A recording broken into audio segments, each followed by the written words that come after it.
some pigeons saw Kay. They say that he is in the Snow Queen's palace in Lapland. Lapland? Reindeer, do you know where that is? Of course. I was born there. I played on the snowy fields when I was young. Well, little girl, I'm ready to help you, and even lend you my reindeer. But you can't just ride on it. You have to find a rope and a pillow to make a saddle. Oh, there it is. The saddle is ready. Also, don't forget to take a bridle. You found it. Take the woolen boots and mittens. You got it. Now you're ready for the long trip. Hey, little rascal, bring me something to drink. Oops, you can't go until my mom falls asleep. What shall we do? I must leave quickly. I believe we could make a sleeping potion. Great idea, reindeer. Help me make a sleeping potion.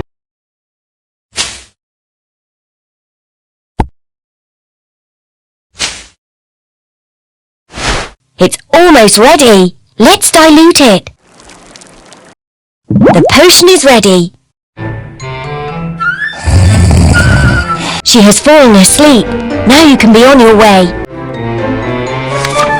The reindeer ran on and on until he was exhausted and finally stopped before a little house. In that house there lived an old Lapland woman. When she saw how cold and tired they looked, she immediately invited them inside. Why is a little girl riding all by herself on a reindeer? She asked. Gerda was too weak to answer, so the reindeer told her everything. Oh, you poor thing, the Lapland woman said with pity. Didn't you know that the Snow Queen has left for Finland? That's where her country house is, and you have a long way to go. At least another 100 miles. Gerda looked very crestfallen, and the Lapland woman said kindly, Don't fret, little one. My good friend lives in Finland. I'll give you a letter explaining everything, and she will be glad to help you. But first, warm yourself and have something to eat. Gerda warmed herself by the fire and ate well. The Lapland woman wrote something on a dried fish and gave it to her.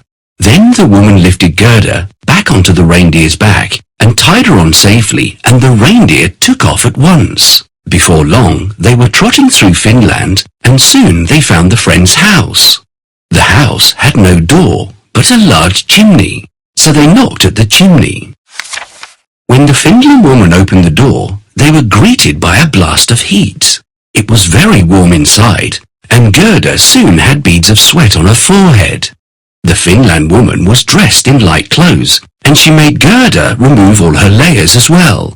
Gerda enjoyed the warmth, and then handed over the fish. The Finland woman read the message and nodded. I know you have many magical powers, said the reindeer politely. Can you please give this little girl a magic potion or spell to help her defeat the Snow Queen and get her friend back? Kay has changed now, she said. He has settled down happily with the Snow Queen, and he won't leave her even if Gerda manages to rescue him. The reason is that he has splinters from an evil mirror in his heart and eye. Gerda has all the powers she needs to defeat the Snow Queen and rescue Kay. If she can't do something by herself, there's very little we can do to help her. The Finland woman told them that they had to hurry. She lifted Gerda back onto the reindeer and tied her up. She was in such a hurry, and Gerda was wearing neither her boots nor her gloves. But the reindeer didn't want to stop.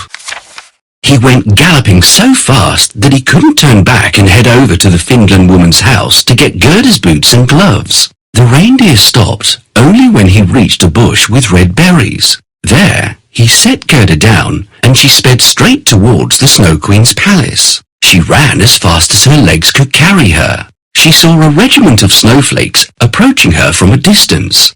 Gerda was sure that they'd not fallen from the sky because they were lined up outside the palace. The snowflakes came in different terrifying shapes. Some looked like bears, while some looked like knotted snakes, and still others looked like large porcupines. Gerda was frightened because the snowflakes were alive and ran towards her to attack. She prayed to God and repeated the Lord's Prayer that she'd been taught. It was so cold that she saw wisps of smoke coming out of her mouth. The smoke grew thicker and thicker and took the form of angels. The angels had spears and shields in their hands, and by the time she'd finished saying the prayer, there was a legion of angels all around her. The angels thrust their spears at the snowflakes. The snowflakes shattered into 1,000 pieces. Gerda walked on bravely. The angels patted her gently on the head, and quite miraculously, Gerda found the cold much more bearable.